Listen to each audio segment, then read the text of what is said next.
Deuxième partie de l'Africa Newsroom. Nous sommes toujours en compagnie de Raphaël Elono, écrivain, Véronique Lehmann, directrice d'établissement sanitaire et social et médico-social, déléguée de la communication du RDPC section France Nord. Gratien Rukindi-Kiza, notre éditorialiste, nous parlions donc de ce discours du président centrafricain à l'ONU, centré sur la problématique de l'immigration clandestine. Véronique Lehmann, vous vouliez intervenir au sujet notamment de qui finalement pour protéger les Africains, dans la mesure où visiblement ils ne sont pas protégés ni par les dirigeants africains ni par les dirigeants européens. Donc finalement, comment ils sont finalement livrés à eux-mêmes?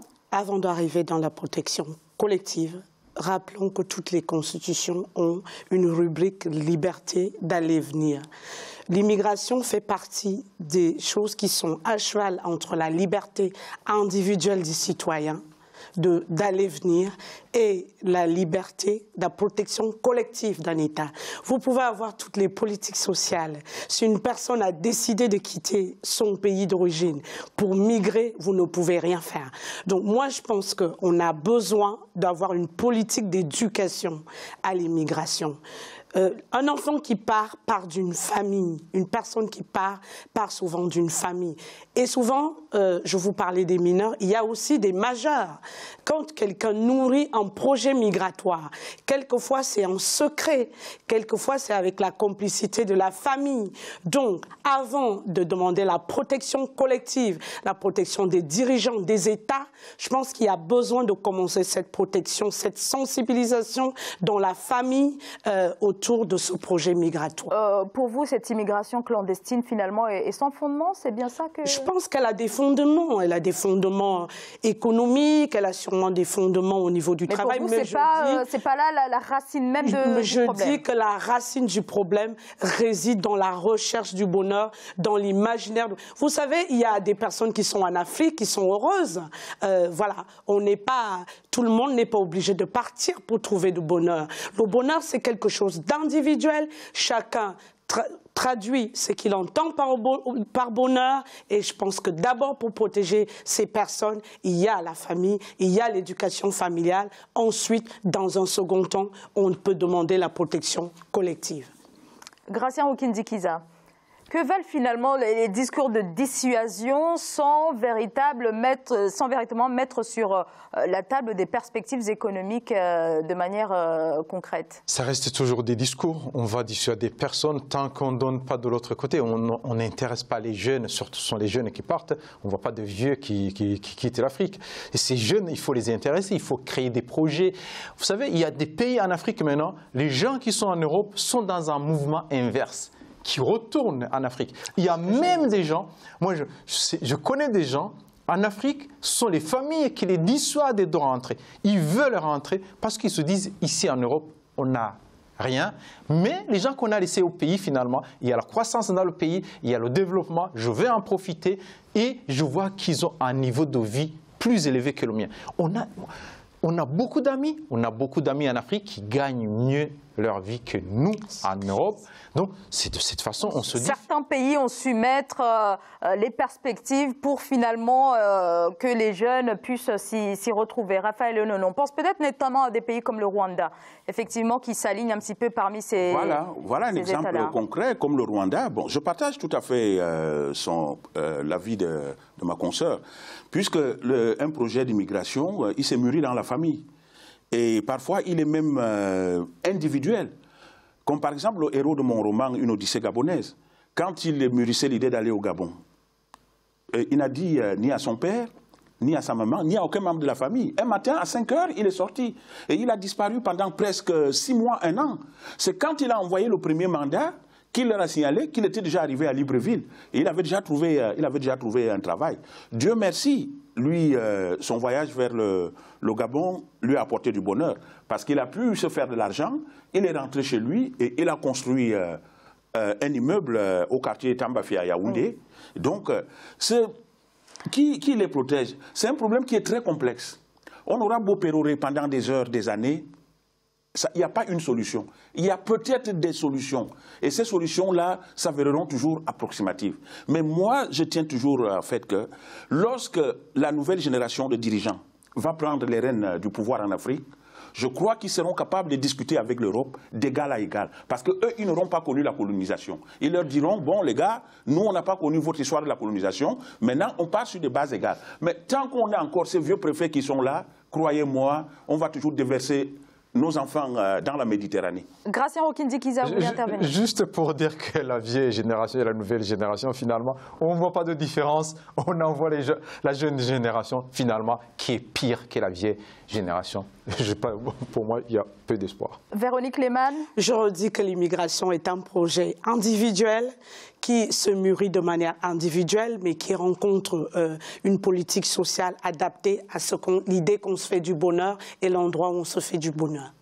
Merci beaucoup à tous les trois. Ceci dit, voilà, il y a quand même la question de ceux qui quittent leur pays parce qu'il y a la guerre, parce qu'il y a une instabilité politique. Donc là, il ne s'agit pas d'une quête du bonheur, mais plutôt pour sauver sa vie. Là, il y a besoin. Qu'est-ce que vous répondez? Là, il y a besoin d'interroger toute la problématique des conflits internationaux, parce qu'on a discuté autour des enfants qui sont déversés dans la Méditerranée. Il faut aussi dire qu'il y a plus de 27 millions d'euros qui nourrissent les trafiquants dans cette traite humaine, dans cette immigration clandestine. Ces personnes prennent des réseaux de trafiquants qui, pour le coup, c'est leur affaire d'avoir cette immigration. Voyez-vous, donc, je pense qu'il y a besoin de rediscuter comment le monde est reparti, comment les sociétés se parlent entre elles et comment l'égalité ou la solidarité internationale peut intervenir entre les nations. Et puis cette Europe-là, elle est aussi hypocrite. C'est à elle de prendre ses responsabilités en ce moment-là pour ceux qui fuient les guerres. Parce que le plus souvent, ces guerres-là, c'est elle qui provoque ces guerres-là. Puisqu'il n'y a aucune usine qui fabrique des armes en Afrique. Moi, je n'en connais pas au Cameroun, ni en Centrafrique. Mais aujourd'hui, des frères et des sœurs se regardent en chaîne de faïence en Afrique parce que l'autre dit je suis chrétien, l'autre dit je suis musulman, alors qu'aucun d'eux ne connaît ni Jésus ni Mahomet. C'est des trucs qui nous ont été apportés. On nous a imposé ça. Et maintenant, on se tape dans la gueule pour des problèmes. Et donc, c'est à l'Europe de regarder sa politique en face et de prendre... pardon, mais en Afrique, on parle... Tout à l'heure, on a parlé de l'Érythrée. L'Érythrée, c'est un régime fermé depuis quasiment 30 ans, un service militaire quasi obligatoire. Et les Érythréens sont, en tout cas, forment le plus gros, entre guillemets, contingent de migrants originaires d'Afrique qui viennent en Europe. Donc là, qu'est-ce que l'Occident a à voir avec ce qu'il se passe quelque part, si vous cherchez très bien, madame, l'Occident, ils sont derrière tout ça. Ils vous font savoir que c'est fermé. Alors, je parle exclusivement du cas érythréen. Ah ouais, il y a des intérêts qui sont là derrière. Qu'est-ce que le sous-sol érythréen renferme? Il renferme bien des richesses. Mais pas pour les Européens. Alors, on peut dire en réalité que les migrants qu'on voit qui traversent la Méditerranée, souvent, ils ne fuient pas la guerre. Les gens qui fuient la guerre, ils vont dans un pays voisin. Les vrais réfugiés, ils vont dans un pays voisin. Alors, l'immigration, effectivement, est inter-africaine. En Afrique, parce qu'ils n'ont pas assez de moyens. Quand on fuit, on n'emporte rien, on n'a pas les moyens pour payer les trafiquants pour arriver jusqu'en Europe. Donc il faut bien différencier. Il y a cette migration, il y a d'autres, parce que l'Afrique supporte plus. Il y a des millions, des dizaines de millions d'Africains qui sont en Afrique, donc qui fuient la guerre en réalité. Merci beaucoup à tous les trois pour ce débat. On passe tout de suite au reste de l'actualité.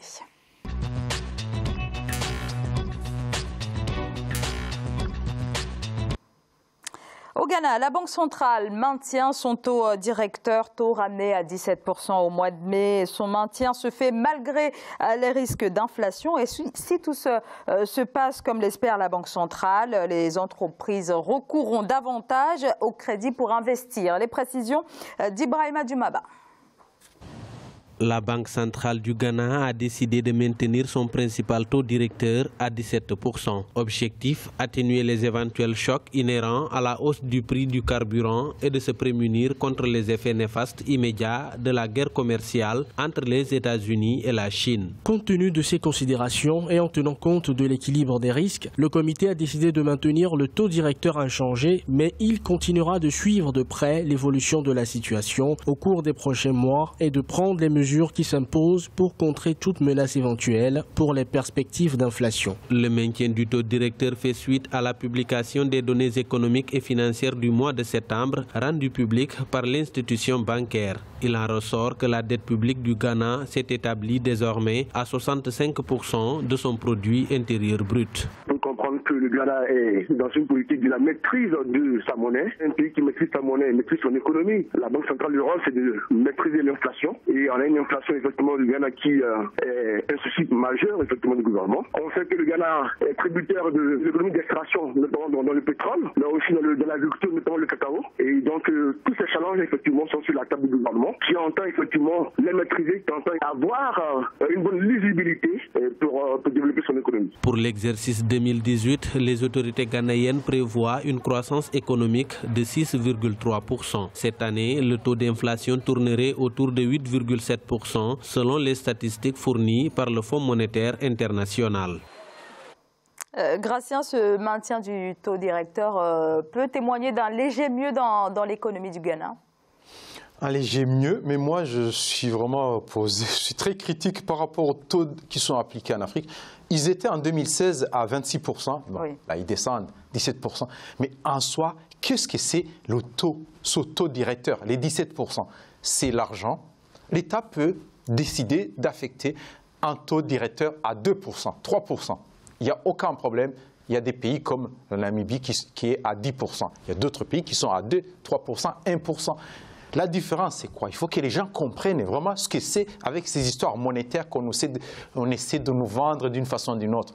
La différence, c'est l'argent qui rentre dans les caisses de l'État. Parce que l'État a des papiers.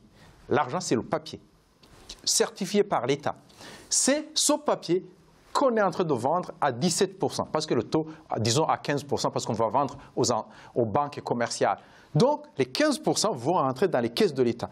Pourquoi ne pas baisser dans un pays comme le Ghana qui a des rentrées de pétrole?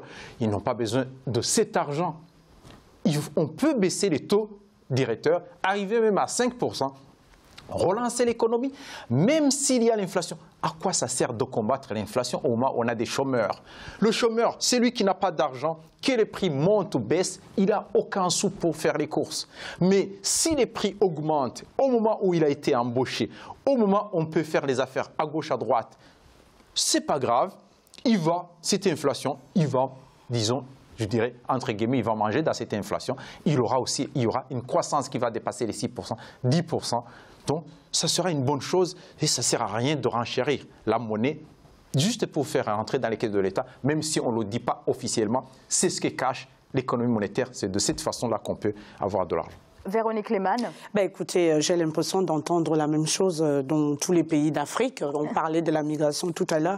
On voit bien qu'à travers ces taux monétaires, ces banques centrales, cette maîtrise de l'économie, les jeux ne sont pas... On assiste à un jeu de dupes en matière économique. Et tant on assistera à ce jeu de dupes, les économies africaines ne décolleront pas. Et celles qui décolleront auront des soucis. Tant qu'on n'aura pas la maîtrise de ces taux directeurs ou qui montent, qui descendent, sans tenir compte souvent du produit intérieur brut, ni des recettes, ni des finances publiques des États. Je pense que là, il y a vraiment... Et c'est pour ça que l'immigration, tous ces sujets transversaux nous interrogent sur la solidarité internationale, sur la manière dont on a besoin ou pas que certaines nations se développent ou pas, toujours tirer des ficelles. Donc moi, j'ai envie de vous dire, c'est du déjà entendu. Et l'Afrique, aujourd'hui, a besoin de maîtriser son économie, de maîtriser sa monnaie, je pense, de maîtriser, alors, je viens de la santé, nous on parle de processus. Tant que dans un processus, vous n'avez pas la maîtrise de l'entrée des choses, on a du mal à s'en sortir. C'est valable pour le Ghana, c'est valable pour tous les autres pays d'Afrique. Alors, ceci dit, le Ghana vient quand même de sortir, en tout cas est sorti il y a à peine quelques mois d'une longue période d'instabilité économique. C'est quand même un bon point. On sait que c'est en mai que ce taux directeur a été fixé et finalement ils parviennent à le maintenir. Raphaël Elono. Oui, l'économie ghanéenne continue d'enregistrer une forte croissance de son produit intérieur brut qui est de 6,8%, si j'ai cru bien voir dans le truc.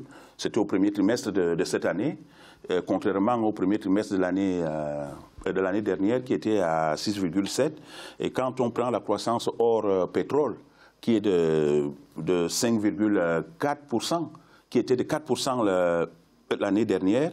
Il y a aussi eu la hausse du prix du pétrole à 18,2% et les 27,9% du cours de cacao. Donc, ça prouve que ça se porte quand même bien, ce qui a amené, on a enregistré un excédent de la balance commerciale à 1,1 milliard, je crois, de dollars, ou de francs CFA, je ne sais plus. Donc tout ça, moi je vois que l'économie ghanéenne se porte bien, d'où ce que Gatien disait, que l'État pouvait faire en sorte qu'on baisse ce taux directeur de 17, même à 5%. Même à 5%. Et c'est pour cela qu'en Afrique, même lorsqu'on crée une entreprise, quand on n'a pas de sous, on dit souvent que c'est les idées qui créent l'argent, mais en Afrique, quand on n'a pas de sous, aucune banque, nos banques à nous, elles ne sont pas là pour nous aider à créer des structures, pour donner du travail. Et quand on crée du travail, ça fait des futures personnes qui vont dépenser cet argent et l'économie va mieux se porter. Merci beaucoup. On marque une très courte pause et on se retrouve dans quelques instants dans la troisième partie de cette émission où nous parlerons du Cameroun. À tout de suite.